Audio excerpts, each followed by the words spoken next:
Kamusta kayong lahat? Nandito nga pala tayo sa Real Quezon.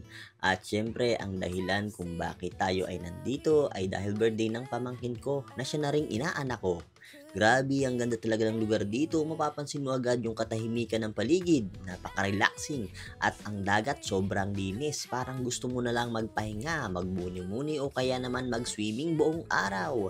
Pag titingnan mo sa paligid, makikita mo yung mga bata tuwang-tuwa sa paglalaro, nagtatawanan, talagang nag enjoy. Hindi lang ang mga bata, pati na yung mga matatanda.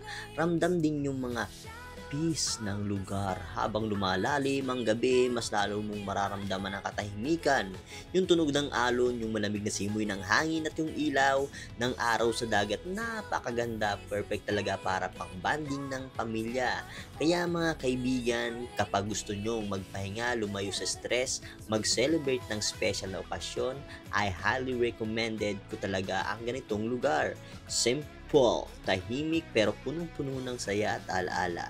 So, ayan guys, samahan nyo kami sa vlog na habang pinagdiriwang natin ang karawan ng aking pamangkin at ng aking inaanak. Tara, simulan natin ang kasiyahan.